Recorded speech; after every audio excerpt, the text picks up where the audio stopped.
na kushukuru kwa ajili ya Jumapili hii ya mwisho ya mwezi wa 4. Baba, ninaomba neno lako liwe nguvu ya kupigisha hatua kwa hatua na kuwabariki na kuwainua. Kila aliye mwaminifu katika huduma hii, anayeshuhudia watu, kutia watu moyo, anayefanya lolote lile, Baba mbariki. Na hata aliyekuja leo, usika juu ya maisha yake. Baba, naomba neno lako hili liinue mioyo ya watu wako na kuwapa nguvu tena katika jina la Yesu. Nafunga kila roho zote za adui ambazo hutumia watu kutafsiri neno vibaya, wasiweze kuelewa na kuwapa usingizi. Nafunga hiyo roho katika jina la Yesu, nikiomba na kuamini. Amen. Sasa nisikilize hivi. Ninafundisha, nitakuombea, utapita kukanyaga mafuta, nitakuwa hatua ya mwisho kwa ajili ya kupokea uzima. Naomba kila aliye dhaifu aamini leo atatoka akiwa hodari. Wenye magonjwa ya pressure, sukari, magonjwa na yote, leo unaenda kumshuhudia Mungu. Haleluya. Sasa naomba weke imani kubwa na unifuatilie. Hebu andika somo hili, kuifungua nafsi sehemu ya akili. Tunaenda kuifungua nafsi zetu kwenye sehemu ya akili. Tumejifunza kwa habari ya nafsi na tunaendelea kwa habari ya nafsi, kwa sababu nafsi ndio msingi mkubwa juu ya maisha yetu hapa duniani, na ili maisha yetu yaweze kuendelea hapa duniani inategemea na nafsi yetu. Kwa hiyo naomba andika vizuri somo lako, kuifungua nafsi. Tutaangalia kipengele sehemu ya akili, maana kwenye nafsi kuna vitu kama 7 vilivyoko ndani ya nafsi. Sasa tunaanza kuvifungua kimoja kimoja. Leo tunafungua nafsi sehemu ya akili. Sehemu ya akili. Kimsingi ubora wa maisha ya mtu ni nafsi yake jinsi ilivyo bora. Ubora wa maisha ya mtu yeyote inategemea na nafsi yake jinsi ambavyo ilivyo bora.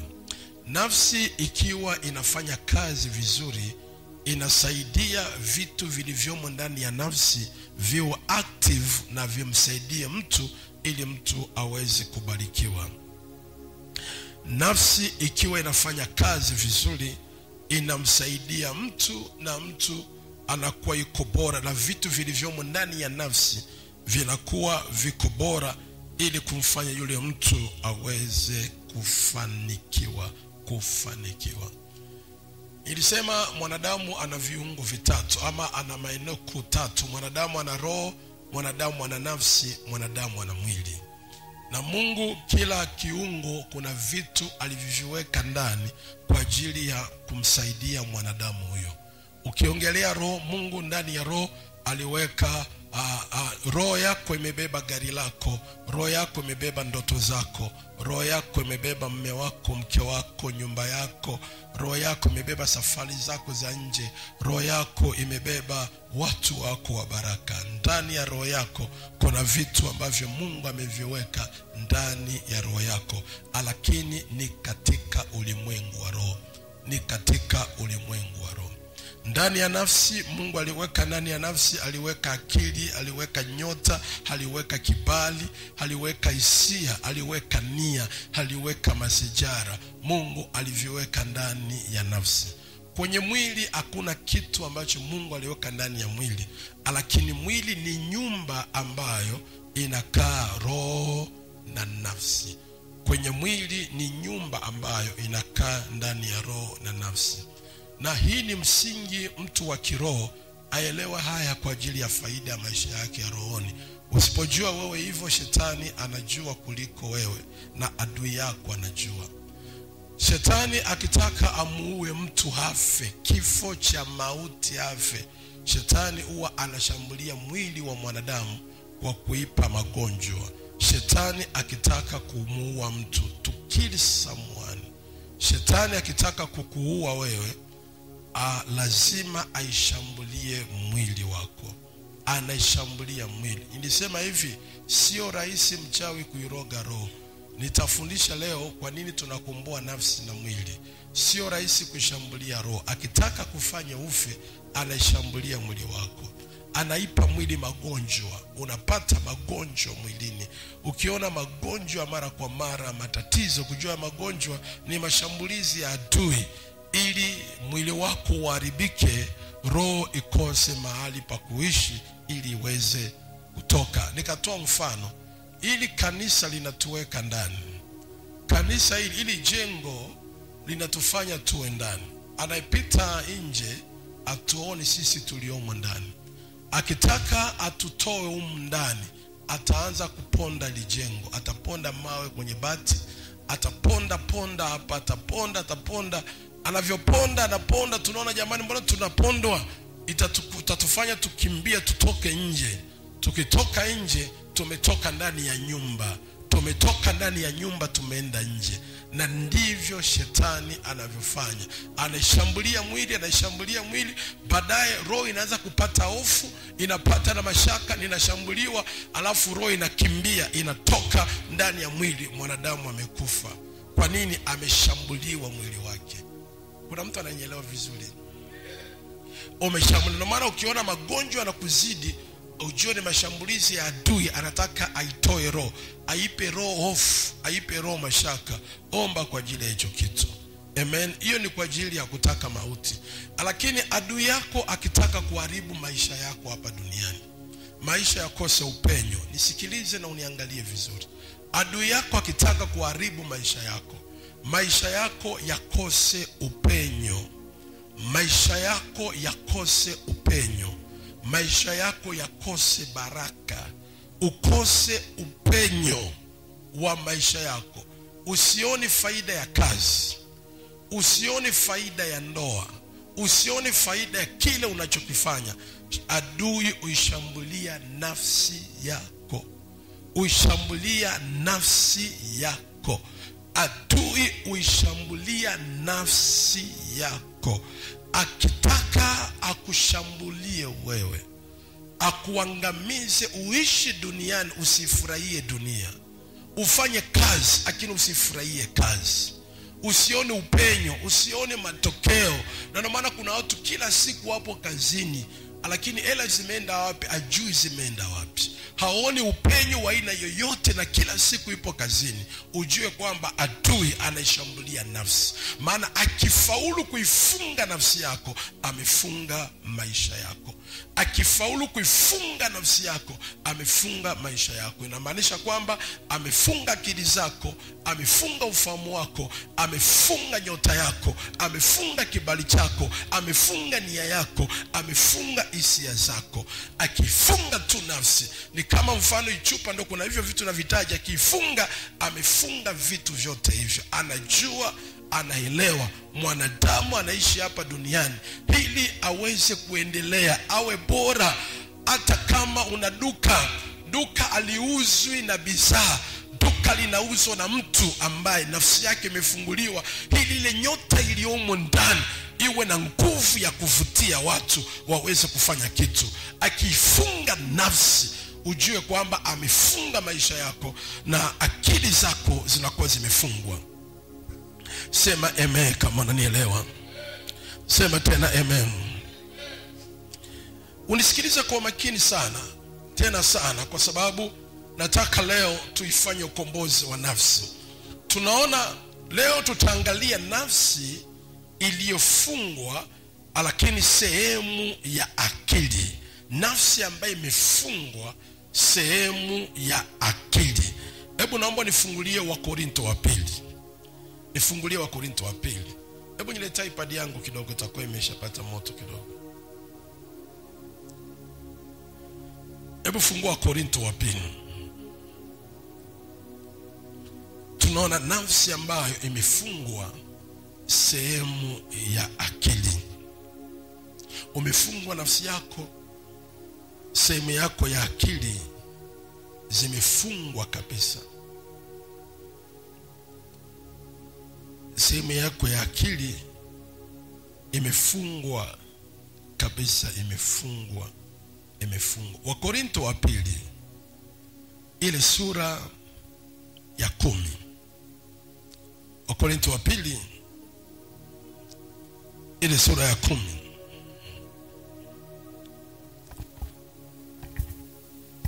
Naomba niisome ili nipate ufunuo hapa.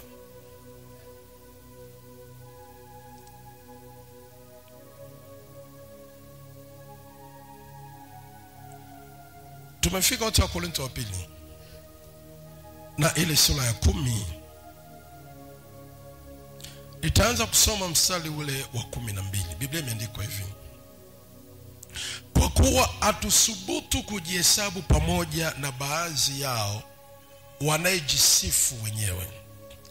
Kwa kuwa atusubutu kujihesabu pamoja na baadhi yao wanaojisifu wenyewe, wala kujilinganisha nao, bali wao wenyewe wakijipima nafsi zao na wakijilinganisha nafsi zao hawana akili. Hebu rudia usome. Kwa kuwa atusubutu kujihesabu pamoja na baadhi ya wanaojisifu. Kwa kuwa atusubutu kujihesabu pamoja na baadhi ya wanaojisifu wenyewe, wala kujilinganisha nao, bali wao wenyewe wajipime nafsi zao na wajilinganishe nafsi zao hawana akili. Nini maana neno hili? Kabla haujamjibu mtu, hebu uwe walooni, angalia nafsi yake imekaaje. Ukiona mtu anajisifu, ukiona mtu anajiongelea kwa habari yake, usijilinganishe na mtu mwingine katika hali ya kimwili. Tunaangalia hapa kwa habari ya kujilinganisha. Usijilinganishe na Boniface mwilini, mbona anavaa vibaya, mbona hajui kuvaa. Usijilinganishe na mimi nikoje. Usijilinganishe na jirani yako, bali kila mmoja ajipime nafsi yake. Ubora wa maisha yako si jinsi unavyovaa. Watu wa Mungu mnisikilize kwa makini. Ubora wa maisha yako si jinsi unavyovaa, sio ambavyo unavyotembea. Usione mtu anacheza na anajiposti, usiseme bora yake yeye. Usiangalie mtu anaendesha gari ukasema bora yake yeye. Usiangalie mtu ambaye anakula chakula kizuri ukaona bora yake. Usijilinganishe na mtu kwa namna hiyo. Lazima jipime nafsi yako wewe, alafu uipime nafsi ya yule mtu. Nafsi ndiyo itakayekupa matokeo yako ya kesho. Ijapokuwa huyu anavyo leo, ijapokuwa huyu anafurahia leo, lakini nafsi yake haiko sawa. Ijapokuwa navyo, ana hela, iko vizuri, lakini nafsi yake haiko sawa. Ujue huyo mtu kesho ataharibikiwa, kesho aendi vizuri. Ndio maana kwenye Biblia kufungua Luka, kuna mtu mmoja alikuwa ni tajiri sana na shamba yake ilivuna sana. Ilipovuna sana shamba, kilichofanyika pale, yule bwana alijisemea nafsini mwake, nafsi yangu furahia, kula, ule, unywe na ufurahie, maana una vitu vingi. Mungu akamwangalia akaambia, pumbavu wewe. Kuna mtu anaweza akafurahi, anaweza akacheka, anacheza, lakini nafsi yake ni mateka, nafsi yake imefungwa. Pima uwezo wa mtu kulingana na nafsi yake ikoje, na utajua kiwango cha akili yake ikoje. Akamwambia kila mmoja ajipime nafsi yake, hapo ndipo utajua huyu ana akili ama huyu hana akili. Kwa hiyo inategemea nafsi ilivyofunguka, ndivyo ina activate akili yako ifanye kazi vizuri. Hebu mgeukie jirani yako, mshike mkono, umwambie nafsi yako ipo kwenye kiwango gani. Kadiri nafsi yako ilivyo, na ndivyo akili yako inavyofanya kazi. Mwambie haya maneno, mwambie unasikia nafsi yako ipo kwenye kiwango gani. Mshike mkono, mshike mkono, utamsaidia hata asilale. Mwambie unajisikiaje nafsi yako? Nafsi yako iko huru, nafsi yako iko huru. Unasikia nafsi yako iko huru? Mtu ambaye nafsi yake iko huru utasikia amani. Hata kama una hela utasikia amani. Hata kama unaumwa utasikia amani. Hata kama uko kwenye mazingira magumu utasikia tu amani. Utasikia unakupa matumaini, unakupa furaha. Ujue nafsi yako iko vizuri, akili inafanya kazi. Akili iko sawa. Ukiona mtu amevaa vizuri, nafsi yake ina amani, ujue akili haifanyi kazi. Ukimuuliza kitu atakuropokea cha ajabu. Na heshima yote niliyokuona nayo, nafsi haipo, akili haifanyi kazi. Mgeukie mwenzio, akili inafanya kazi. Alafu mwambie akili itafanya kazi kulingana nafsi yako ipo kwenye ubora gani. Amen. Pima viwango vya mtu kulingana na nafsi yake. Sasa tunaangalia nafsi sehemu ya akili. Kwa nini tunaangalia nafsi sehemu ya akili? Kwa sababu akili ndio kichwa cha mwanadamu. Akili ndio kichwa cha mwanadamu. Kichwa cha mwanadamu sio nywele. Kichwa cha mwanadamu sio ukubwa wa kichwa chake. Kichwa cha mwanadamu sio ameweka kalikiti kichwa ameweka. Kichwa cha mwanadamu sio alivyosuka. Kichwa cha mwanadamu sivyo alivyopendeza kichwani. Kichwa cha mwanadamu ni akili yake. Akili ndio kichwa cha mwanadamu. Awe anasuka kwenda kilioni, awe anafunga kitambaa kichwani, awe ana mvi nyingi, awe ameonekana aeleweki, lakini akili yake ndio kichwa chake. Awe anajiremba kichwani, anaremba kichwani, amenyoa vizuri, ameweka na dawa. Yaani ukimuona useme huyu ndo anastahili kumfuatia ushauri. Akili ndio kichwa cha mwanadamu. Kichwa cha mwanadamu ni akili iliyomo ndani yake. Na akili hii unaipata wapi? Akili hauipati mahali popote, bali akili mwanadamu anazaliwa nayo. Nisikize kwa makini watu wa Mungu. Akili, kila mwanadamu amezaliwa na akili yake. Hakuna mwanadamu asiyekosa akili. Tunazidiana tu uwezo wa akili. Tunazidiana uwezo wa akili, lakini kila mwanadamu ana akili yake. Na kinachofanikisha maisha ya mwanadamu inategemea uwezo wa akili yake, sio pesa anazozipata. Na maana hazina yako ujikague sana na ufahamu hazina yako, akili yako ni hazina yako kubwa. Akili yako ni hazina yako kubwa. Haijalishi hujawahi kumuona mwalimu, haijalishi hujawahi kuona ubao, haijalishi hujawahi kusoma hata darasa la kwanza, lakini akili ambayo Mungu aliyekupa ina uwezo kufanikisha maisha yako. Akili ambayo Mungu aliweka ndani yako ina uwezo kufanya kuwa tajiri hata kama hujawahi kwenda shule. Uwezo wa akili ni nguvu ya kumfanikisha mtu hata kama hajaenda shule. Na ndio maana tunampima mtu kwa ajili ya akili alionayo kichwani. Elimu tunaipata wapi? Elimu tunaipata shuleni, lakini akili hatuipati shuleni. Akili tunazaliwa nayo. Elimu tunaipata. Tofautisha elimu na akili. Usiweke akili na elimu ndio ukaona huyu mtu amesoma sana, ana degree 3, ukajua ndiye mwenye akili. Hapana, ile ni elimu. Tofautisha elimu na akili. Elimu na akili.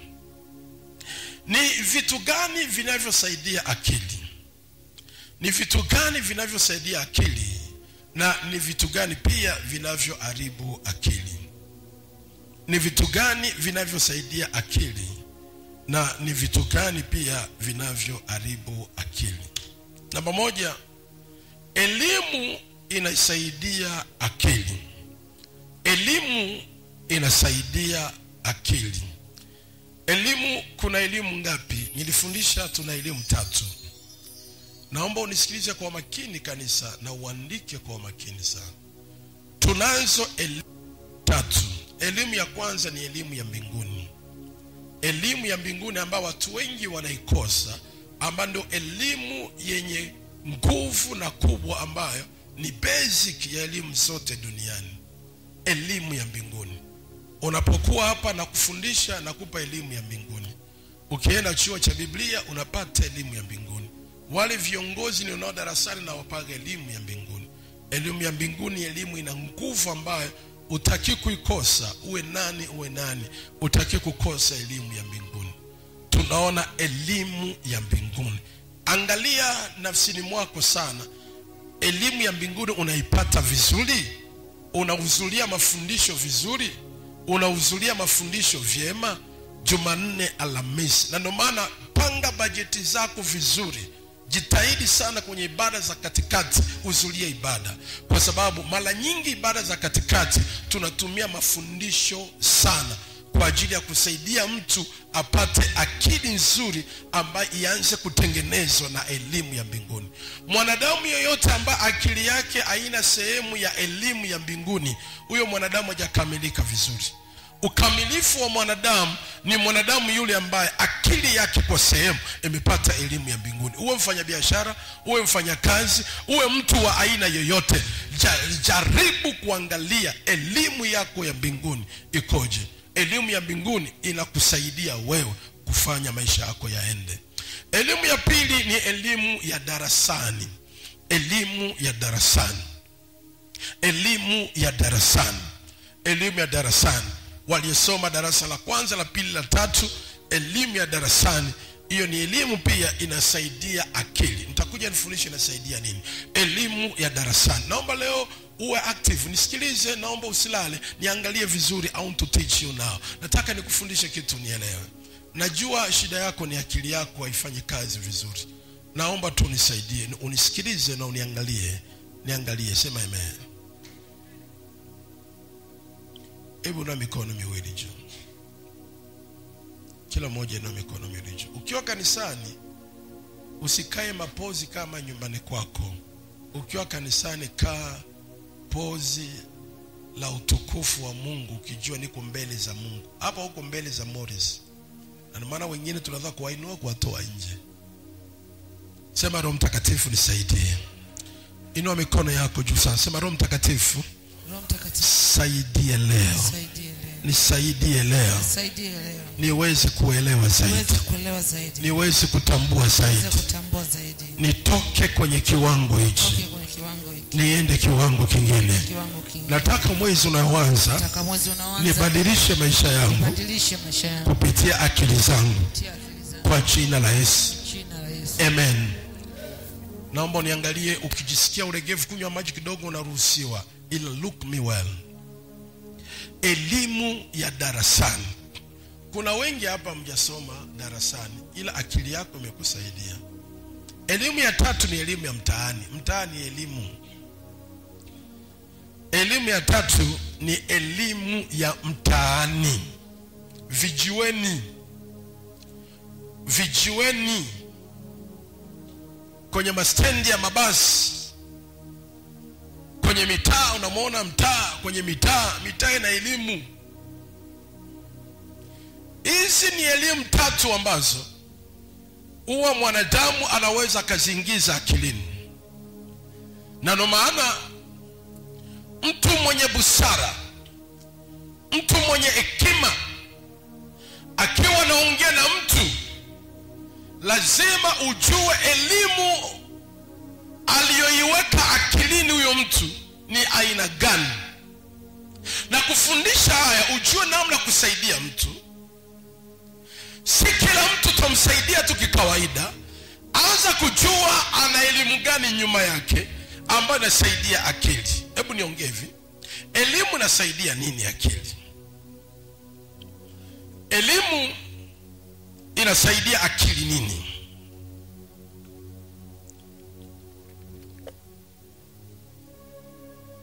Andika, elimu inasaidia akili nini? Namba moja, elimu inasaidia akili hekima. Namba mbili, elimu inasaidia akili maarifa. Namba tatu, elimu inasaidia akili ufahamu. Namba nne, elimu inasaidia akili busara. Narudia tena, elimu inasaidia akili nini? Namba moja, elimu inasaidia akili hekima. Elimu inasaidia akili maarifa. Elimu inasaidia akili busara. Elimu inasaidia akili ufahamu. Watu wa Mungu, mwanadamu ambaye hana akili ni mnyama. Hivi ndo vitu elimu inavyosaidia akili. Na ndio maana kuna mtu ana ufahamu mkubwa sana, inategemea na elimu aliyoipata imeipushi akili zake awe na ufahamu. That's why ufahamu ni nguvu inayomtofautisha mtu na mtu mwingine. Knowledge is a power. Mtu asiyekuwa na ufahamu ni mtu ambaye ni mgumu sana kumuelewa na kumsaidia. Elimu inaipa akili ufahamu. Elimu inaipa akili maarifa. Elimu inaipa akili busara. Elimu inaipa akili hekima. Na ndio maana mtu mwenye akili zilizotimamu vizuri amepata elimu ya mbinguni, utamwangalia uwezo wake, jinsi anavyoongea, namna anavyosaidia, utamuelewa kwamba huyu kwa sehemu akili yake imesaidiwa na elimu ya mbinguni. Ameweka elimu ya mbinguni kidogo kwenye akili yake, kuna jinsi anavyotatua mambo. Kuna mtu mwingine ukiwa unaongea naye unajua akili yake ameweka elimu ya shuleni. Huyu amesoma. Unaona akili zake jinsi ambavyo, niangalie, sema amen. Akili zake jinsi zinavyotatua na kuongea, unajua huyu akili yake ina elimu, amesoma kidogo. Kuna mtu mwingine akiwa anaongea unajua akili ya huyu ni ya mtaani, imeharibu akili zake, imeharibu ufahamu. Kinachoharibu akili na kinachosaidia akili, namba moja nimesema ni elimu. Elimu gani unayoweka akilini ambayo itasaidia akili yako, na elimu gani unayoweka akilini ambayo itaharibu akili zako? Leo hii kuna watu ambao sio pesa ndio kuwasaidia, si kuwatoa mahali fulani na kuwaleta nyumbani kwako ndio kuwasaidia. Hebu mniangalie yote. Si kumpa mtaji ndio kumsaidia. Unahitaji uangalie akili zake zimeishatia elimu gani. Akili yake imebeba elimu gani ambayo hata kumpa milioni 10 leo itaharibika, hata ukimkopea milioni 5 itaharibika. Mtu yule utaki kumsaidia hela, ambayo alionayo kwa sasa hivi imeweka elimu gani? I'm the man of God. Mimi ni mtumishi wa Mungu ambaye natumia muda kidogo wa kuongea na watu, na kwa sehemu kidogo Mungu alinipa ufahamu. Ikiwa naongea na mtu na muelewa huyu, hata nikimwombea sitamsaidia. I know what I'm talking. Huyu hata nikimwombea simsaidii, akili zake zimeshaharibika. Kwa maana mwongozo wa maisha ya mtu it depends about uwezo wa akili yake.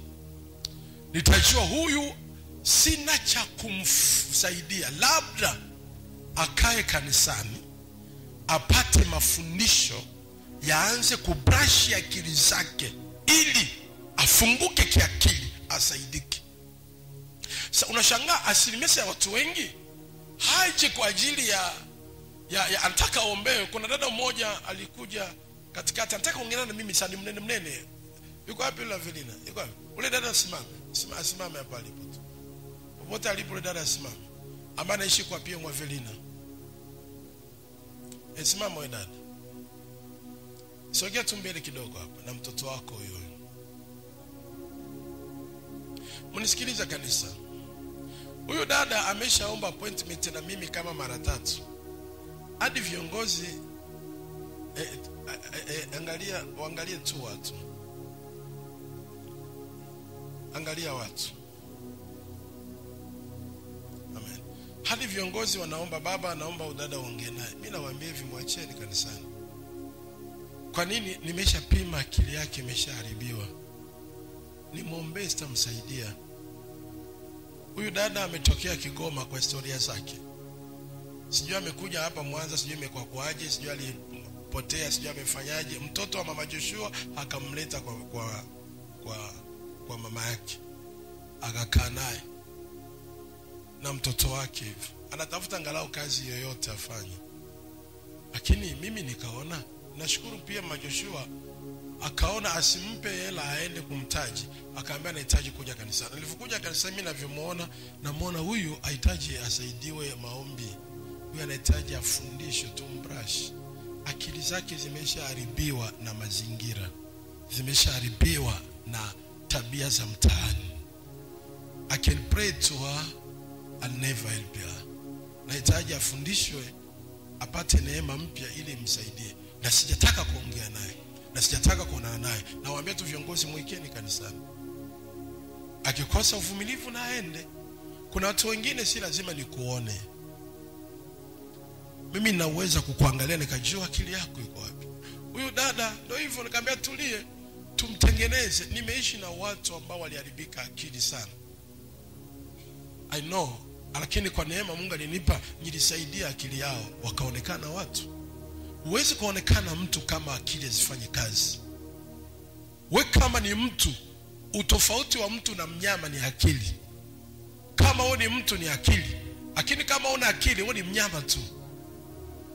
Dada ndio akae, nenda ukae dada, tutakusaidia.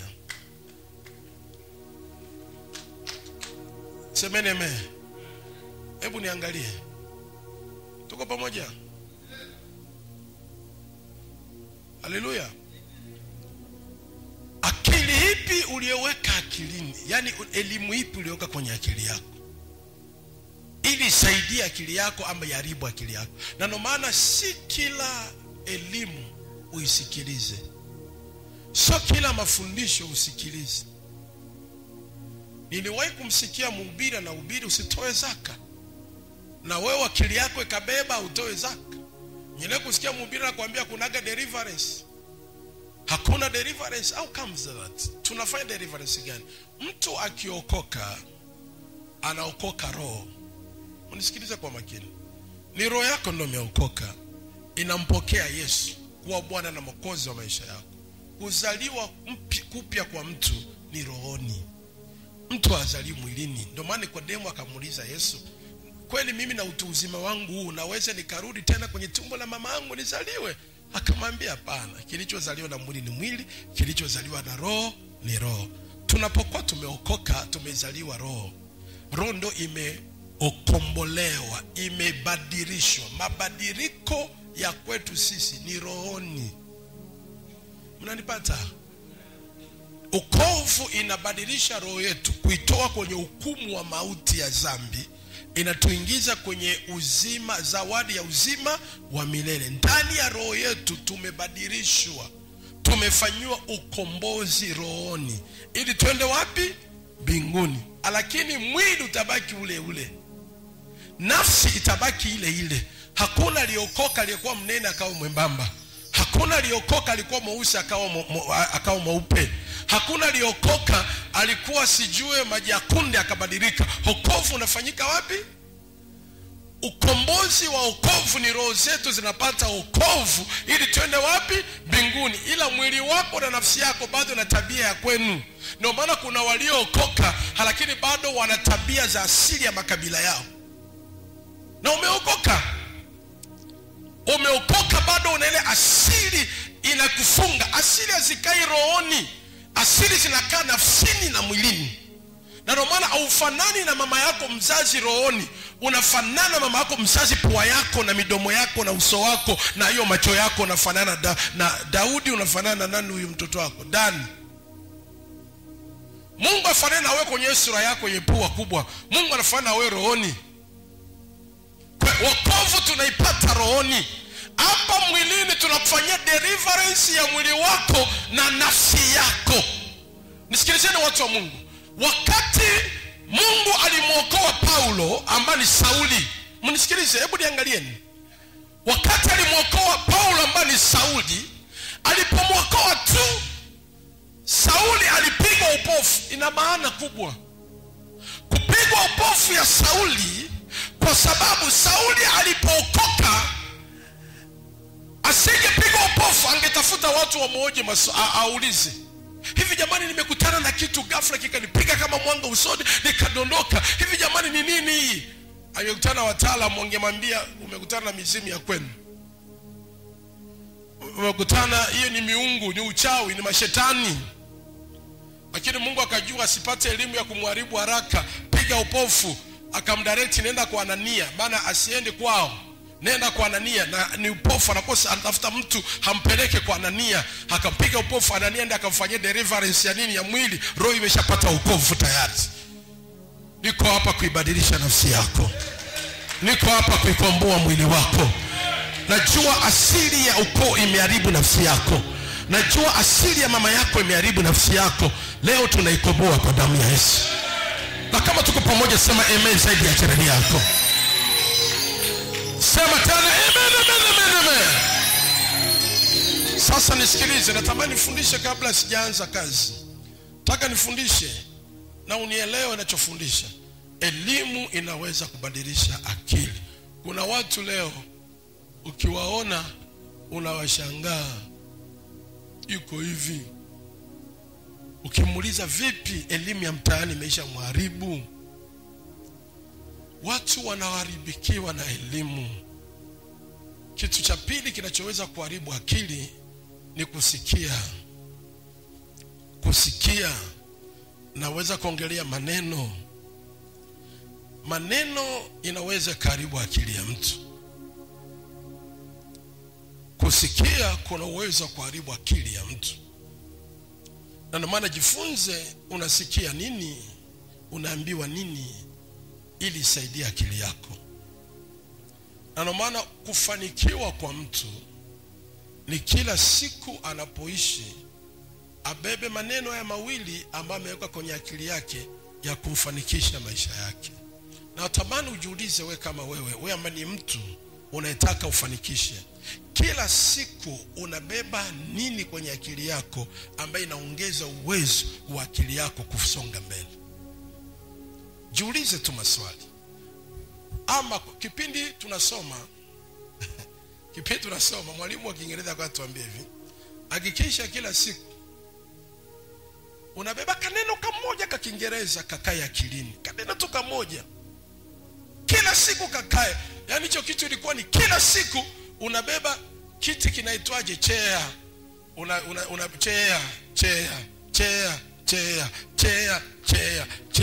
chair, akili na kariri.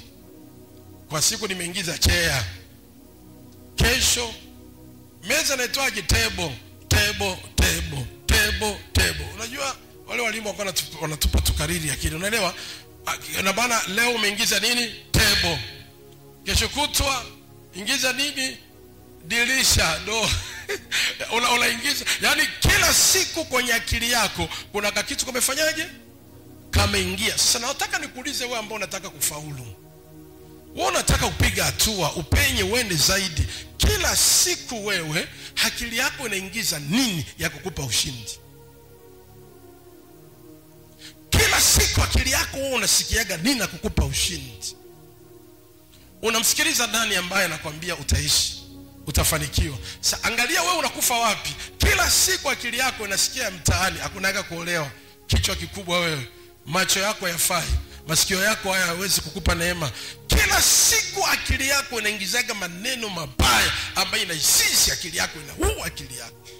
Ngeukie jirani yako, mwambie naongea na wewe. Ngeukie mwambie baba naongea na wewe.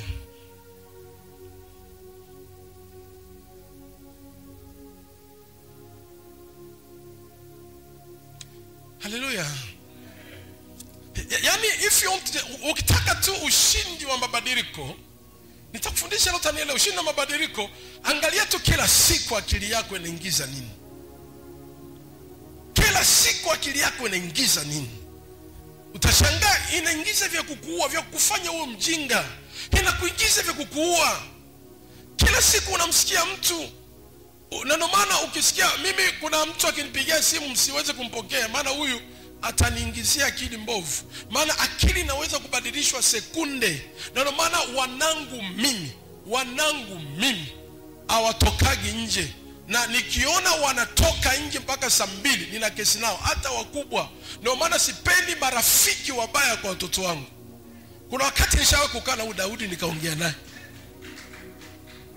nikaongea naye, naambia ni wadogo zako, ongea nao vitu vya msingi. Maana akili njema inaweza kuharibiwa na mtu anachokuambia.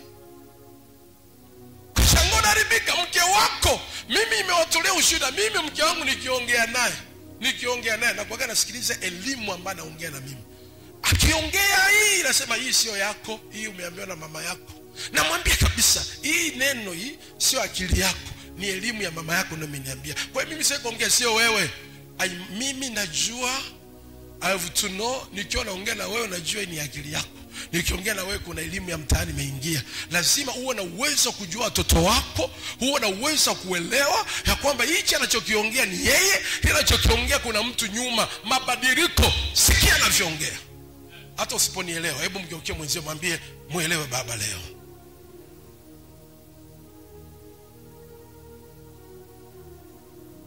Msikae kimya mkanifunja moyo, mbona mnasema amen? Haleluya. Lazima nielewe. Nisema hii sio akili yako. Anaambia kwa ina maana mama yangu, anambia sio mama yako, nampenda, ni mama yetu wote.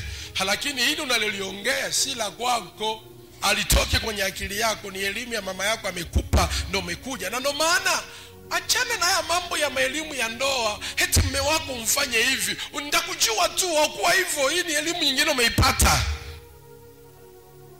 I know you.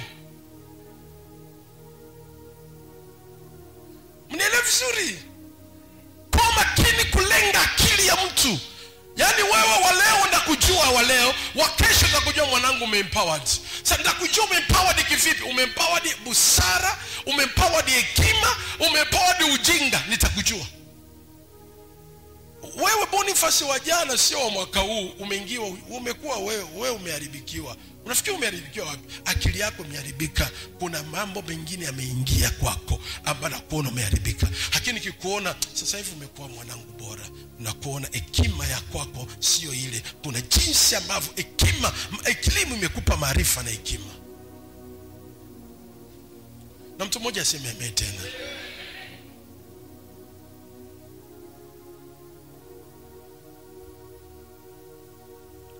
Hii ndio inaua mtu, maneno maneno fulani anipendi, fulani anipendi, fulani anipendi, fulani anipendi. Mnisikiza kwa makini sana. Fulani anipendi, fulani anipendi, fulani ameshanichukia, fulani akupendi, fulani anakuchukia, fulani siku hizi hakutaki, fulani siku hizi amekuwa hivi, fulani.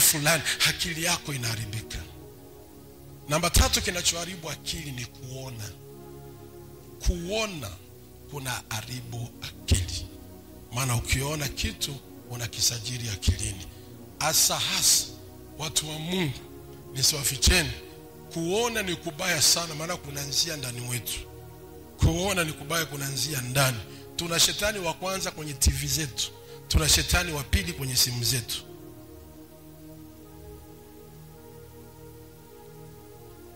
Tuna shetani wa kwanza kwenye TV zetu ndani, tuna shetani wa pili kwenye simu tulizo nazo.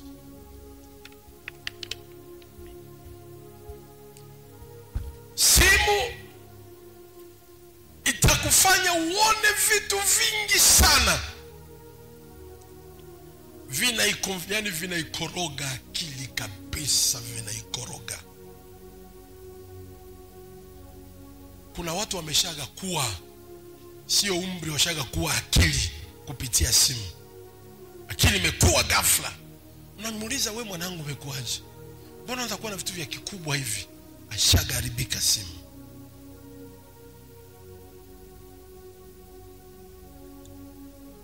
Shangazi, mtu ameshaharibika, simu inaharibu akili. Ndio maana vitu vingine vipitisha haraka. Usisimame pale. Unachukua tu mwanao anashinda kwenye simu asubuhi mpaka jioni. Unashangaa mwanao shaka kwa akili, simu ashagajua vitu vingi ambao hata wewe mwenyewe unashangaa umevitoa wapi. Simu imemkuza akili. Imemkuza akili kwenye sekta mbaya. TV tu unapoangalia TV inakuza akili. Wangapi watoto wanaruka kama John Cena? Wangapi wanaruka kama sijui nani? Sijui wanaruka kama Spider, sijui wanafanyaje? Akili imebebwa na kuona kwake. Nisikilize. Akili inasaidia nini? Nisikilize. Akili inasaidia nini? Akili inamsaidia mwanadamu kuweza kutatua changamoto anazokutana nazo hapa duniani pasipo kusababisha magumu kwenye maisha yake. Narudia hii. Akili inasaidia mwanadamu kutatua matatizo anayokutana nayo hapa duniani pasipo kusababisha shida kwenye maisha yake. Kwa maana ukiishi duniani unaishi mahali penye mikono na miguu ya shetani. Dunia hainaga wema, dunia hainaga furaha. Dunia, asili ya dunia ni mabaya. Asili ya dunia ni wao walibikiwe. Ndio maana usijifanye dhaifu ili mtu akuhurumie. Dunia ilumiaji mtu. Dunia ni mbaya kuliko unavyojua dunia. Ili uiweze dunia, maana kila siku panapokucha lazima ukutane na changamoto. Utatatua hii, itaingia hii. Utamaliza hii, itakuja hii. Utamaliza ya watoto, inakuja ya nyumba. Utamaliza ya nyumba, itakuja ya afya. Usiseme ya kwamba nikilipiwa kodi nitakuwa salama, baadaye utatuomba na ya kula. Nikipewa hela ya kula leo nitakuwa salama, baadaye utaomba na ya afya. Nikiponywa leo nitakuwa salama, baadaye lazima atainuka yoyote atakusema. Dunia ni magumu, tatizo kwa tatizo, shida kwa shida. Lazima akili yako ndio itakusaidia wewe kuweza kutatua changamoto iliyoko duniani. Usiposema amen, labda tu ni mchawi ambao umeshaharibu. Naomba kama unanielewa ongeza amen zaidi ya pale. Amen. Sema tena amen, hema ianze kutembea na wewe leo. Amen. Pokoni na mama nderebo shaka. Hebu inua mikono miwili juu hapo ulipo. Sema damu ya Yesu. Sema damu ya Yesu. Sema damu ya Yesu. Safisha akili zangu leo. Sema damu ya Yesu. Uitakase nafsi yangu. Akili zangu ziwe active. Sema damu ya Yesu. uikomboe nafsi yangu leo. Akili zangu ziwe active kwa jina la Yesu. Sema leo nitatoka. Sema leo nitatoka. Sema tena leo nitatoka. Kama unaamini ni wewe, pokea neema kutoka kwa jina la Yesu. Kama unaniamini, pokea neema kutoka kwa jina la Yesu. Shakaterina manterebo shapa. Hebu nisikilize. Hebu niangalie vizuri. Hebu nisikilize. Mtu yoyote akiwa dhaifu leo, mwambie wewe mpige ngumi kichwani, labda piga ngumi kichwani afunguki. Watu wa Mungu iko hivi, nisikilizeni. Hebu niangalie. Akili inakusaidia kutatua changamoto. Watu wa Mungu, dunia ina magumu mengi.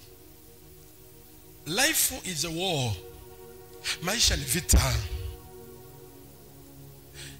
Don't think that life is easy. Maisha ni vita.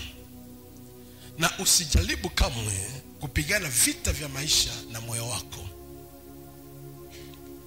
Watu ambao akili hazifanyi kazi, moyo ndio unafanya kazi. Dunia hauiendeshi kwa moyo. Maisha usiendeshi kwa moyo. Changamoto zako usiendeshe kwa moyo. Magumu yako usiendeshe kwa moyo. Shida unaweza kutana nazo usiziendeshe kwa moyo. Utaumwa moyo haraka. Utapata pressure haraka. Watu wengi utatua matatizo wanayokutana naye kupitia mioyo yao. Yaani anatatua shida yake kupitia moyo wake. Akili haifanyi kazi tena. Hebu nisikilizeni, niangalieni vizuri. Akili ikiwa imeshafungwa, ikiwa imeshakamatwa, imenaswa, nafsi imefungwa, akili imeshaharibiwa. Akili ikiharibiwa, you are not again to control your life. Auongozi maisha yako tena kutegemea na akili zako. Utaanza kuongoza maisha yako kutegemea na moyo wako. Mawazo ayawazayo mwanadamu katika moyo wake ni uharibifu. Hakuna mawazo mema yanayotoka moyoni. Kila mawazo ya moyoni mabaya. Ndio wale watu ambao wanaamua kutoka moyoni. Mimi hali nilionayo ni heri tu nitoke kwenye ndoa hii. Mimi ndoa hii ni heri tu nitoke. Mtu yeyote anayeamua mawazo kutoka moyoni anaga furaha. Anakoenda ataumia moyo tu. Maana moyo hainaga mawazo sahihi. Moyo ina mawazo ya kuisha, ya kuua, ya kuteketeza. Na ndio maana ujiangalie wewe, matatizo na mazingira yanayokuzunguka wewe, kwa nini hayaishi? Kwa sababu haujatumia akili kuyaamua, haujatumia akili kuyatatua, unatumia moyo kuyaamua. Ndio maana unaamua kitu leo. Ushaona mtu anaamua niende tu ba ninye pombe, maana mama amekuwa akienda bala kunywa pombe huko analia na nakunywa. Unalia nini na nakunywa? Ameamua kutoka moyoni. Yaani iko anakunywa kwa analia. Kuna mtu ananisikiliza hapa? Kuna mtu ananielewa hapa? Yaani moyo amekuacha mwenyewe alafu analia mwenyewe. Yaani yeye mwenyewe kakuacha faya mwenyewe analia. Nini? Maamuzi yalikuja moyoni. Moyo ukasimama, mimi natoka, naachana naye. Kila kitu kikiamua moyoni ni hatari kwako. Na ndio maana watu wengi wanaisha. Maana moyo ndio unabeba mizigo ya ndoa. Moyo ndio unabeba mizigo ya kazi ya maisha yake.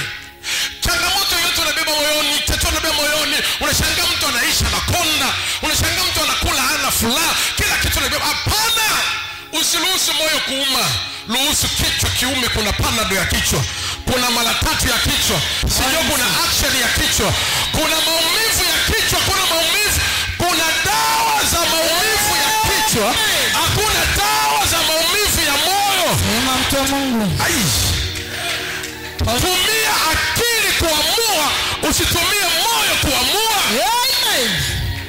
Sema mtu wa Mungu. When I talking to you, nikikuangalia naona wewe ni moyo wako. ndio umekuua. Unajua mtu ambaye moyo ukinani ukimwambia sasa unaanza kuogopa kuongea, maana moyo ushaumia sana. Moyo kuna watu moyo ushaumia sana, atamani kusikia hata kitu kamedondoka, kikidondoka tena moyo ushaumia sana. Akipigiwa simu, nina habari yako, mbaya nzuri, mbaya nzuri, mwambie sina habari yako, ni mbaya ni nzuri, niambie kama ni mbaya ni nzuri. Kwa nini? Moyo ushaumia sana, haitaki tena habari mbaya, itakufa. Biokeo mwenzio ni wewe.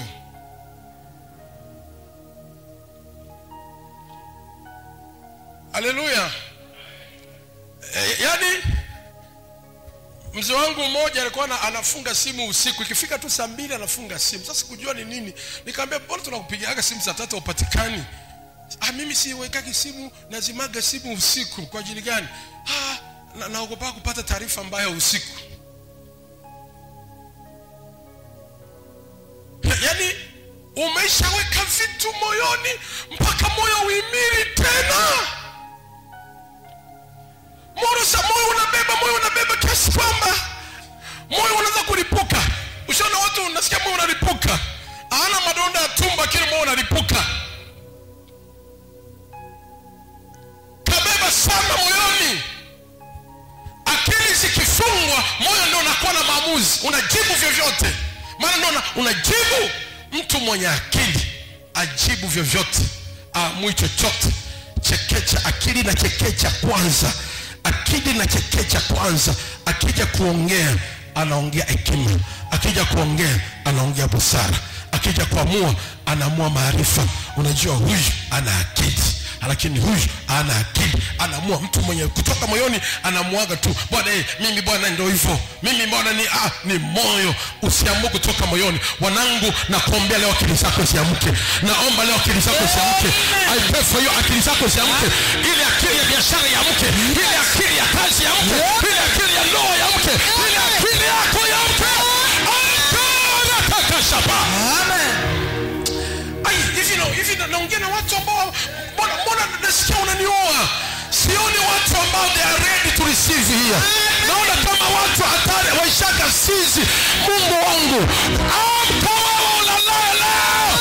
Na yamshakili yako kwa damu ya Yesu. Nisikilize. Toa yaliyokaa moyoni. Toa yaliyobeba moyoni. Yes. Haijalishi wamekukosea, wasamehe. Haijalishi wamekuuzi, achana nao. Haijalishi maneno yao yalikuchoma moyo, toa. Hebu kaa chini, beba akili yako, changanua.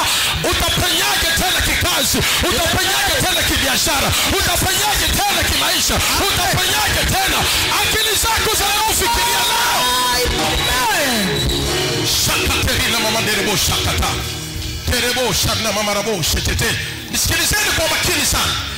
Toa yote. Ameniuzi ni kweli, mtoe. Usimweke mtu moyoni, mwachie. Sema mtu wa Mungu. Samehe, ni faida yako. Samehe. Ni kweli ameongea, ni kweli amekusingizia, ni kweli amekujibu, ni kweli amenena vitu ambavyo ukivikumbuka moyo wako unahuzunika, moyo wako unawaka, moyo wako unachoma, unavuja damu. Achana nayo. Beba akili leo. Hebu nifungulie Matendo ya Mitume. Akili leo. Mandirebo shakaterebo shana mama teketerebo shakapa. Fungua Matendo ya Mitume.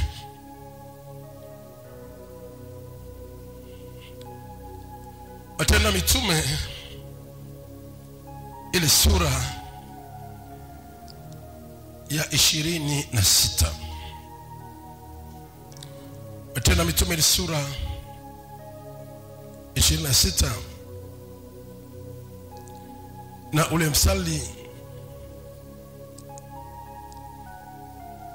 wa 24. Biblia imeandikwa hivi: alipokuwa akijitetea hivi, Festo akasimama kwa sauti kuu una wazimu.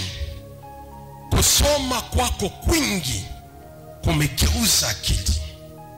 Lakini Paulo akasema sina wazimu, Efeso mtukufu, bali ninanena maneno ya kweli na ya akili kamili. Paulo, una wazimu. Kusoma kwako kwingi kumegeuza akili yako. Kumbe elimu inaweza kugeuza akili ya mtu. Elimu inaweza kugeuza akili ya mtu. Watu wa Mungu, yes. Nisikilize. I know you have a profession. You have a profession. Una utaalamu ulionao. Najua una utaalamu ulionao. Lakini vinavyokuingizia maisha leo sio utaalamu wako. Vinavyofanya usonge mbele sio utaalamu wako. Ni akili yako ndio imekufanya kujenge. Sio ule ujuzi ulioweka akilini, sio ile elimu. Watu wa Mungu, kuna watu ambao wamesoma lakini hawatumii vyeti vyao, wanatumia akili zao kufanikiwa.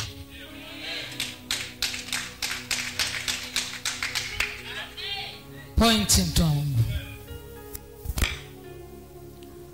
Ukisoma pasipo kutumia akili hautoki. Na ndio maana ukikutana na mama wa ndani aliye na akili, na ndio maana asilimia, tena hii naomba hiyo kwa wamama, asilimia wa mama wengi Mungu amewajalia neema ya akili, na asilimia wa mama wengi shetani wanyang'anya akili. Wa mama, sisi mama yangu, mama zetu walitusomesha, hawakuwa na elimu, lakini akili zao zilipambana tukasoma. Naongea na mtu. Hawakuendaga shule, hawakuwa na elimu, lakini akili zao zilipambana tukasoma. Laiti angelikuwa na elimu, angetupeleka, akili yake angetupeleka zaidi kielimu. Na alipokwama, alitumia akili kufanya watoto waishi. Alitumia akili kufanya watoto wasome. Alitumia akili kufanya watoto maisha yawe bora. Ewe mama, ewe baba, amka leo, tumia akili kuinua maisha yako tena.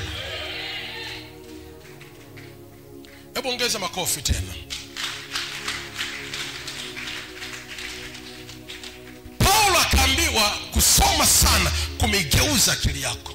Kumbe kuna vitu vinakageuza akili. Paulo akamwambia hapana, mimi naongea kweli kwa uwezo wa akili nilionayo. Akili nilionayo shindana na jemedari mkuu, uwezo wa akili. Akili. Hebu andika hivi, akili nini faida ya akili kwenye maisha yetu?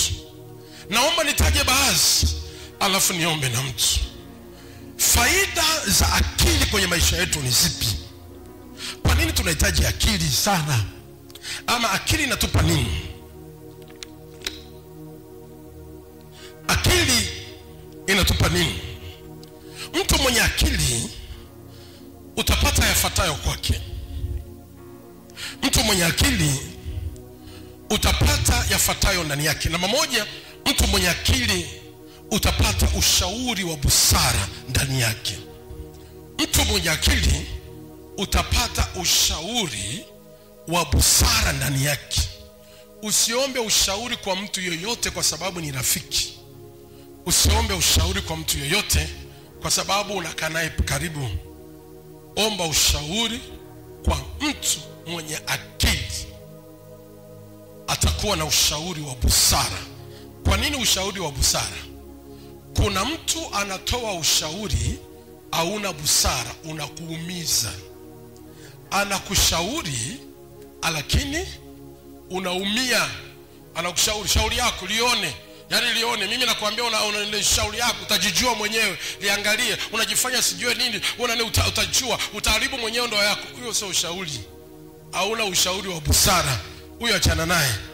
Kuna mtu mwenye ushauri wenye akili ndani yake. akikushauri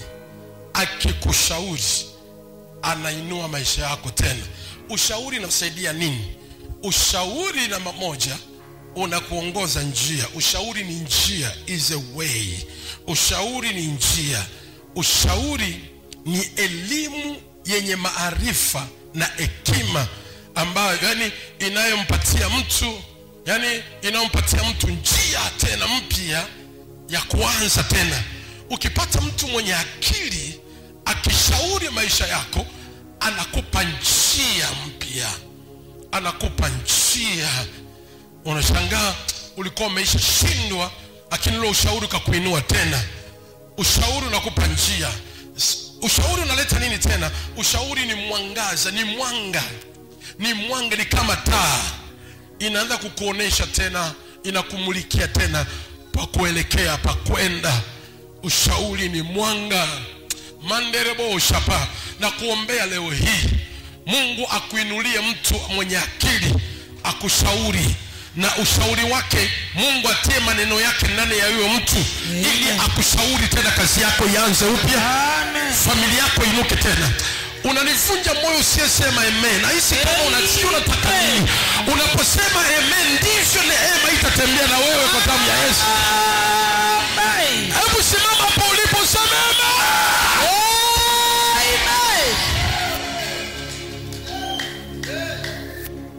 Sikiliza. Kuna kitu unacho ni cha msingi na ni cha maana, lakini umekosa mtu wa kushauri ili kiende vizuri. Ndio. Ukipata mtu ambaye Mungu akatia maneno yake ndani, mtu mwenye akili akikushauri tu, unashangaa, nilikuwa nakipuuzia, nilikuwa naona kawaida, kumbe kinaweza kuletea faida. Ghafla maisha yanabadilika. Naomba Mungu akuletee mtu mwema ambaye ana ushauri wa hekima na akili, akushauri. Pokea huyo mtu kwa damu ya Yesu. Anderebu shakate rebu. Hebu kaa kidogo. Kaa. Do you want to successful? Unataka ufanikiwe? You must have someone who can advise you. You must have a good man or a good woman who is good in advice. Ni mzuri katika ushauri. Na ndio maana hata sisi wachungaji huwa Mungu huleta mtu ama watu wahusike kwako kwa ajili ya kuwashauri kwako. Na the way they advise you, unasema ndio, hii ni ushauri. Unajua huyu ni mtu mwenye akili. Na ndio maana kwenye Biblia wafalme walitafuta watu wenye akili ili watatue magumu yao. Hebu fungua Zaburi. Nataka niombe asifiwe to pray. Hebu fungua Zaburi. Rabosha katere moshika. Iniririo shaka.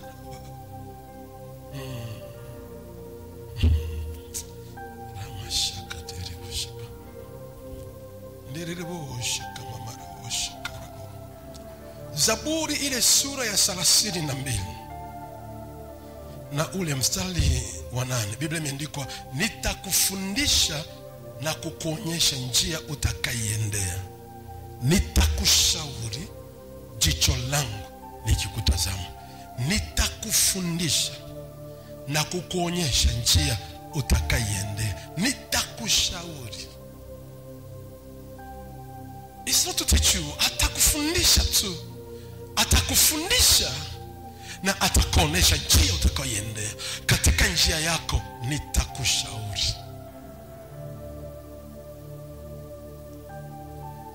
Do you know that umeharibikiwa na umekufa kwa sababu toka usimame kwenye wakati wowote mgumu unahitaji msaada, lakini utafute ushauri.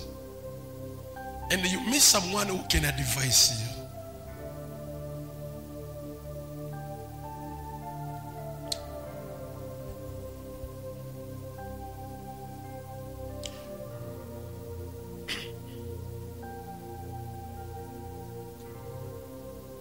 Mtu ambaye akili zinafanya kazi, nafsi haijafungwa, akiwa kwenye changamoto yoyote, akimpata mtu mwenye akili akamshauri, anamkaga tena. Kuna wakati tulipitia wakati mgumu kwenye kanisa.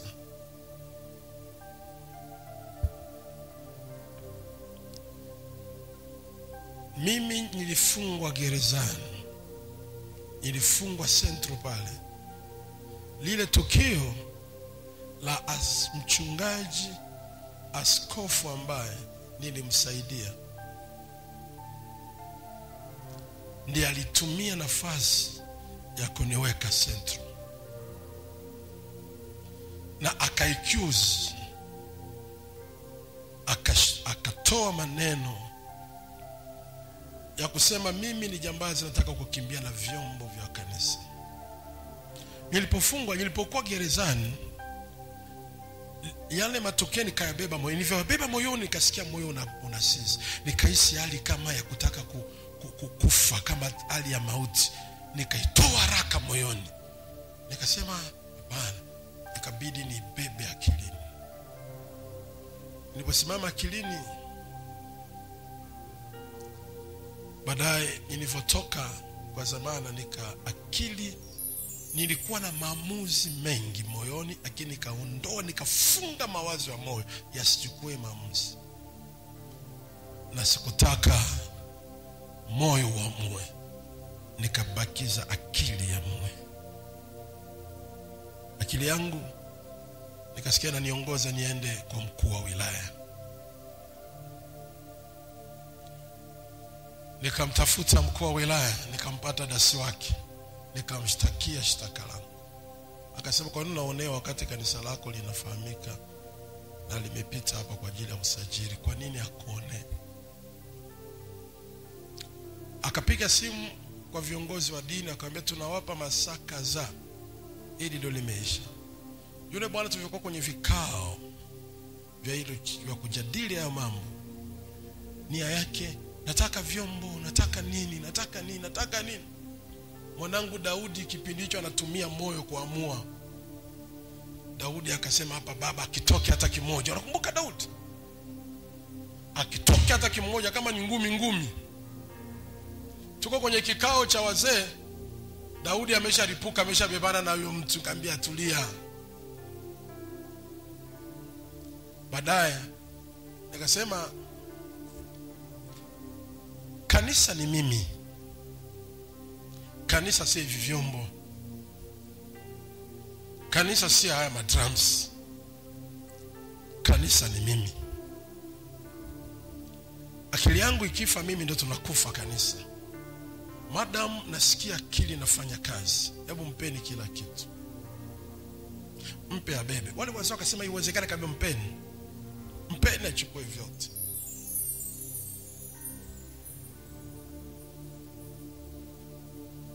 Wakampa, akachukua. Mwanangu ananiangalia, anasema usiogope. Akili ndiyo inayotatua changamoto unaweza kukutana nazo. Nikatulia, akili ilitulia, nikaingia kumwomba Bwana. Hakuna mtu anayeweza kuua maisha ya mtu kama huyo mtu hajaruhusu kuifunga nafsi yake. Hakuna mtu anaweza karibu maisha yako kama wewe au hujaruhusu kuifunga nafsi yako.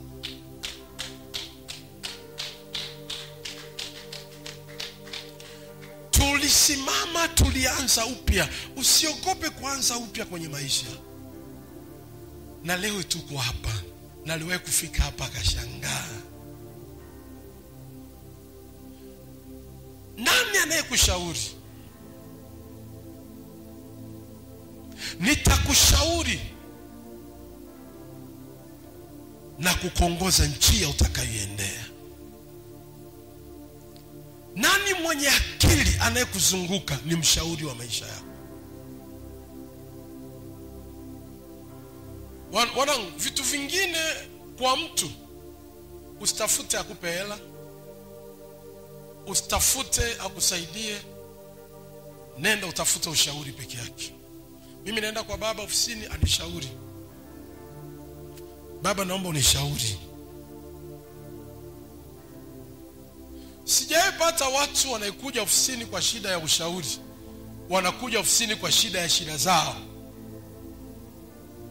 Kuna mengine kwako yanahitaji ushauri ili uende.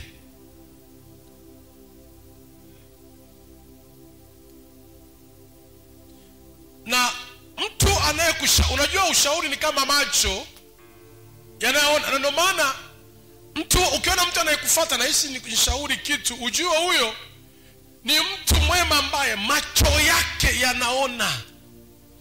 Hiyo ni macho yake yanaona hili tuyaweke sawa, ngoja niende ni ushauri mtu fulani. Ukiona mtu anakuita njoo nataka nikushauri, ujue ameona mengi sana ambaye anakuharibu ili uende sawa, ni akushauri tu ili ukae. Ukimshauri mtu leo lakini anafanya yale kesho yale kesho kutwa, ujue mtu hana akili, amefungwa akili. Ujue mtu nafsi imefungwa akili haifanye kazi. Mimi ndio baba nashauriwa.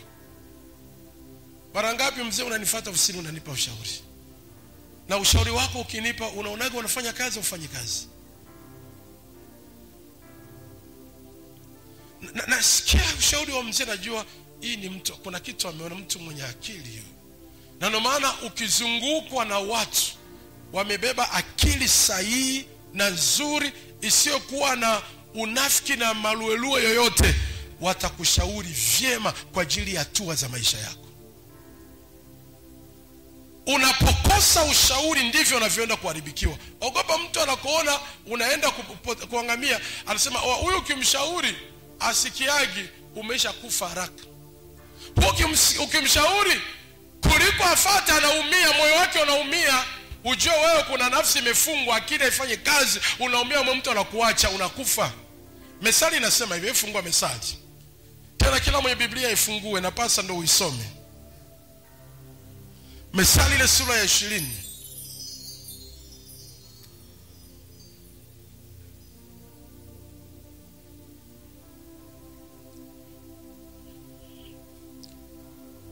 Umefika Methali sura ya 20? Hebu soma 18 mstari. Soma pasa kwa sauti. Amen. Mithali 20 mstari wa 18. Kila kusudi uthibitika kwa kushauriana. Kila kusudi uthibitika kwa kushauriana. Uthibitika kwa kushauriana. Na kwa shauri la akili. Na shauri la akili. Fanya vita. Kila kusudi uthibitika. Kila mmoja una kusudi gani la maisha yako? Lile kusudi ulionalo utalithibitisha kwa shauri, utaliimarisha kwa mashauri. Nina kusudi fulani la kufanya kitu. Tafuta watu wenye akili, wenye mashauri wa kushauri ili uthibitishe kusudi lako. Baadaye Biblia inatuambia hivi, na kwa ushauri na shauri la akili fanya vita. Na shauri la akili ina maana shauri ambayo sio la akili usifanye vita. Usianze kutafuta kwa shauri ambayo sio la akili. Usipambane kwa shauri ambayo sio la akili. Usiseme unajua kuna watu mimi magumu haya, acha tu nitafutie maisha yangu nitoke. Eti mama unanishaurije? Tafuta tu. Na wewe unaenda, sio shauri la akili. Angalia shauri la akili ndio uende upigane vita. Ndio uende utafute shauri la akili. Ina maana mwenye akili ndiye anayeshauri. Kama una akili uweze ukanishauri. Kama una akili usishauri mtu. Mtu ambaye ana akili asikushauri. Angalia mwenye akili. Shauri la akili ufanya vita. Unashauriwa na nani? Akili yake iko wapi ila kushauri? Shauri la akili fanya vita. Vita ni mambo mengi. Vita ni maisha. Maisha ni vita. Hatima mtu ni vita. Usipigane na mambo ya maisha yako bila shauri la akili. Tafuta wenye akili wa kushauri. Kuanzia mwanzo wa Biblia mpaka Ufunuo, watu walipopitia magumu walitafuta watu wenye akili ili wawashauri. Mfalme Daudi alikuwa na Yehoshafeli, mtu mwenye akili ndiye alikuwa na mshauri. Uone kama mpaka hapo ulipo umeangamia, kwa sababu hautaki ushauri. Na unapofuata ushauri, unafuata ushauri kwa watu ambao si wa akili. Eti unafuata ushauri wa shoga kwa sababu ni shoga yako. Nishawahi kuposti siku moja, mtu anasema anaandika kwenye mitandao yenu, anasema bwana wako akikusumbua, hita mashoga yako, mpashe, mtukane, mpashe mpaka wakome. Watu wanakomenti, weka sauti. Ni shauri hilo. Na wewe unaweza ukaongoza ndoa yako kwa shauri ya mitandao. Can you follow it? Nani anayekushauri mwenye akili? Nani? Kwa sababu ni karafiki kako shoga kasikia nikwambie, ogopa mtu. Ogopa mtu. Kwa sababu you never know nani mwema anayewaza mazuri juu ya maisha yako. Si kila mtu. Kuna watu leo wameacha ndoa zao kwa shauri ya kipumbavu. Kuna watu leo wametoka, wameenda mahali ambako wameharibikiwa kwa shauri ya kijinga. Nani mwenye akili anayekushauri?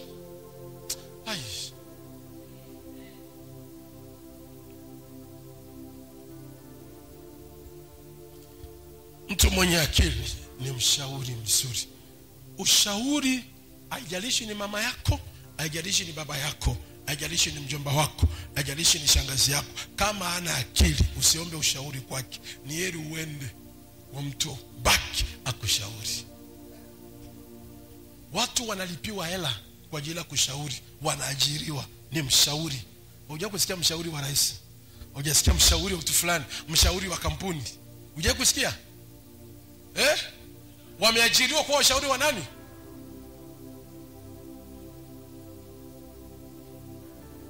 Haleluya. Wewe una mshauri yupi wewe? Mimi akili yangu ndio maisha yangu. Akili yangu ndio ushauri wangu. Sasa akili yako yenyewe mbovu. Akili inaweza kunashinda kujiongoza wewe. Akili yako imechoka kwa mwanamke wako, imechoka kwa watoto wako. Yaani mimi akili yangu, mimi nikiamua, mimi na akili yangu. Akili yangu. No. Tafuta mwenye akili ya kushauri. Na mtu yoyote asiyepata mshauri mwenye akili anaangamiaga. Faida namba 2 niishi hapa, niombe na mtu. Mtu mwenye akili utapata nini kwake? Mtu mwenye akili ana uwezo wa kujenga vitu vilivyo imara. Mtu mwenye akili ana uwezo wa kujenga vitu vilivyo imara. Na ndio maana hekima ya mtu utaipata kwa kile anachokijenga. Hekima ya mtu utaipata kwa kile anachokijenga. Akili ya mtu hauipati kwa hela anaiweka mfukoni. Akili ya mtu unaipata kwa kile anachokipata amejenga nini. My God, these things. Yaani sijui achofundisha watu wa Mungu. You can get the 10. Unataka kupata 10,000 mfukoni. Inajenga nini? Inajenga nini? Kuna mtu akipata 30,000, kuna kitu atakijenga ndani yake. Kuna kitu atakifanya ndani yake. Kuna kitu atakijenga nyumbani kwake. Kuna kitu atakijenga kwa watoto wake. Ela ama maisha. Mtu mwenye akili hujenga. Busara ya mtu mwenye hekima na akili, angalia kile anachokijenga. Hata ukifika nyumbani kwake, mara ngapi manabii na wachungaji hufika hapa na wanaona sehemu ya protocol hapa, wanabarikiwa. Mtu mwenye akili hujenga. Ukiona mtu amepata hela anajenga hata nyumba, ni akili.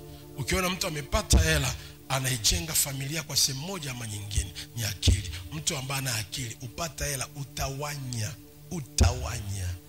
Ukiona mtu amesimamisha kitu fulani, ni busara na akili iliyomo ndani yake. Do you want me to know about you? Nionyeshe ulichokijenga kwako. Nijue akili yako.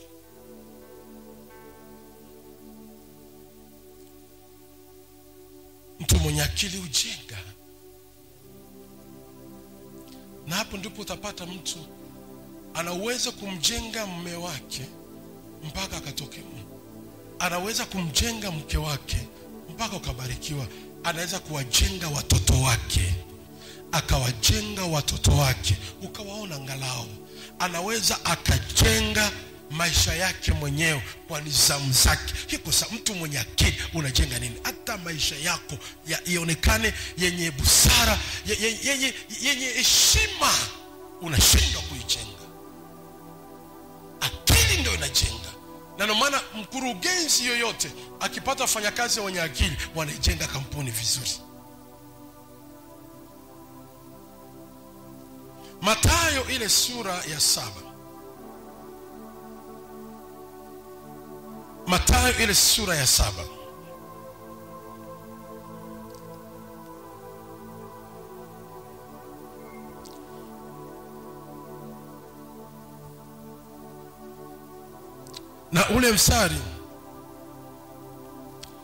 Na ule mstari wa 24 Biblia imeandikwa, basi kila asikiaye haya maneno yangu na kuyafanya atafananishwa na mtu mwenye akili. Atafananishwa na mtu mwenye akili aliyejenga nyumba yake juu ya mwamba. Kila asikiaye maneno yangu haya na kuyafanya atafananishwa na mtu mwenye akili. Kuna vitu vinne pale. Namba 1, mwenye akili usikia. Mwenye akili usikia. Kuna mtu taongea naye vya hekima na busara, asikii. Mtu ambaye ana akili asikiaji. Ukiona mmeo asikii, akili zimeanza kufa. Ukiona watoto wasikii, akili imeanza kufa. Ukiona mkeo asikii, akili zimeanza kufa. Nafsi imefungwa, akili zimeanza kufa. Ukiona mambo yaende vina mtu ukimwambia haya akuelewa sikii, ujue akili zimeanza kufa. Mtu asikiaye maneno yangu haya atafananishwa na mtu mwenye akili. Mtu mwenye akili anasikia. Acha mtoto mdogo ambaye hajielewi, ukimwambia ni moto asikii, maana hana akili, bado haifanyi kazi. Mtu mzima ukimwambia acha itakuua, asikii, ujue amefungwa nafsi, akili haifanyi kazi. Usilalamike maisha magumu, tengeneza hapa, utaona ushindi. Tena mama nderego shakapa asikii. Anakuambia mtu mwenye utafananishwa na mtu mwenye akili ajengaye nyumba yake juu ya mwamba. Mvua ikinyesha, mafuriko yakaja, pepo zikavuma, zikaipiga nyumba ile isianguke, kwa maana misingi yake ameiweka juu ya mwamba. Na kila asikiaye haya maneno yangu asiyafanya atafananishwa na mtu mpumbavu aliyejenga nyumba juu ya mchanga. Atafananishwa na mtu mpumbavu. Unamwambia mtu unamwambia bwana acha hivyo, mfanya hivyo, kwa hivyo asikii, ni mpumbavu. Ina maana amejenga nyumba juu ya mchanga. Ina maana kuna watu wanajenga maisha yao kwenye mahali ambapo hapafai, sio kwenye msingi imara. Unajenga biashara yako sio kwenye msingi imara. Unajenga kazi yako sio kwenye msingi imara. Itabomoka, majaribu yakija yataenda. Akili, ndio maana kuna watu wanapitia changamoto, atoke kwenye ndoa, anapitia changamoto, atoke, aache kazi, aache biashara, aache huduma, anapitia changamoto, akili imefanya kazi vizuri. Maisha yako unajenga wapi?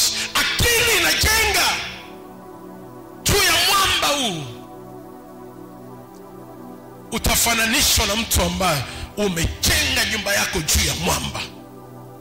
Tafsiri ya kibiblia, Biblia inatuambia wewe ndiye Petro, na juu ya mwamba huu nitalijenga kanisa. Juu ya mwamba huu nitalijenga kanisa. Kibiblia tunaambia mwamba ni Yesu. Yesu yeye ni mwamba usiyetikisika. Yesu yeye ni mwamba usiyetikisika, ni mwamba wa kale.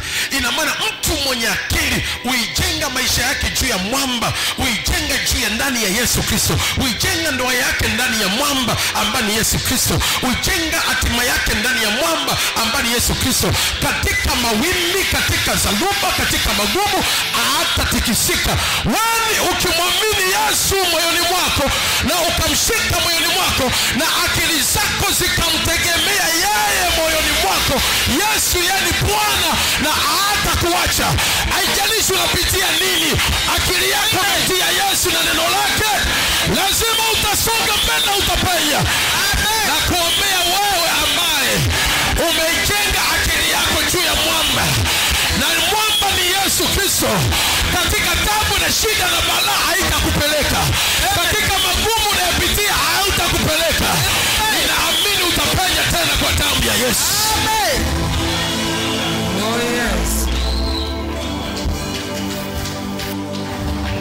Nisikilize, kuna wakati uishachoka, umekata tamaa. Naongea na mtu ambaye ameisha izalau ndoa, umeizalau biashara yako, umeizalau familia, umeona kila kitu kimekataa. Sio kwamba kimekataa, ni akili yako umeijenga mahali pasipofaa. Ni akili yako umeijenga kwenye matumaini ya wanadamu. Akili yako umeijenga kwenye matumaini ya mama yako na baba yako. Leo ijenge juu ya mwamba. Jenga akili yako juu ya mwamba ambaye ni Yesu Kristo.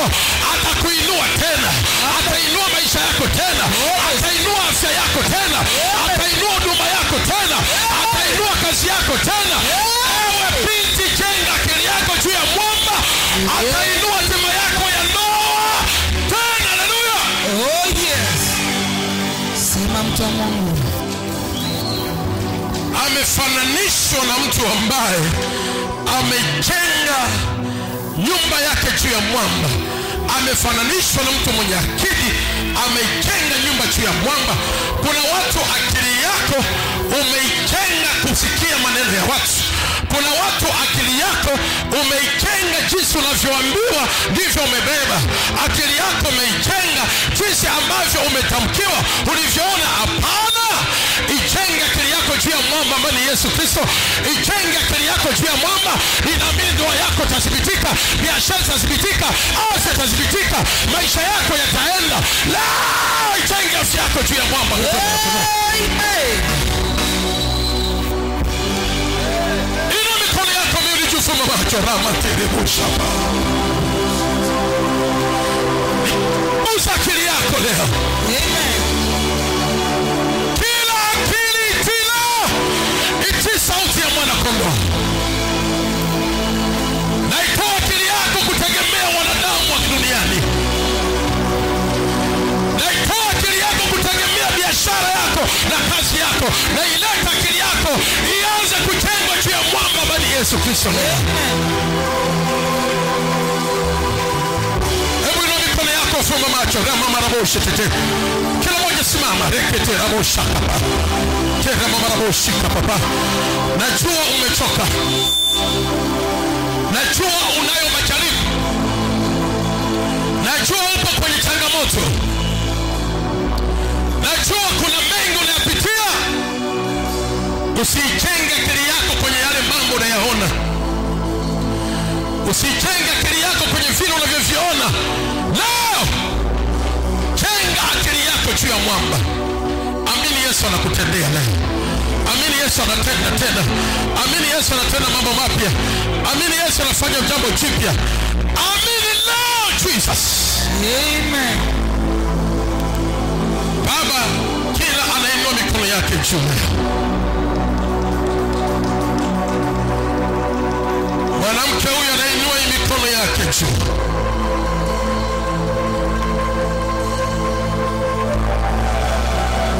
Dada huyu na kaka huyu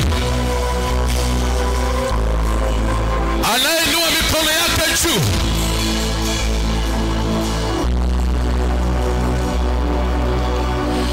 Chochote alichojaribu kukijenga kwenye maisha yake kitakataa.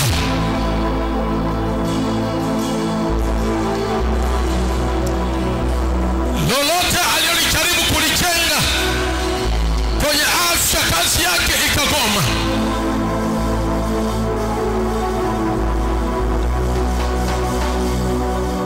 Bwana Mungu aliye hai, naomba leo Jehova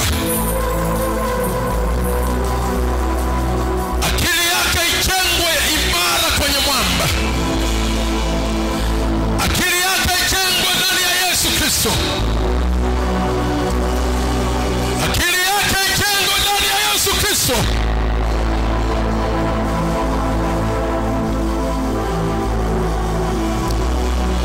Unavinua mikono yako na kufumba macho.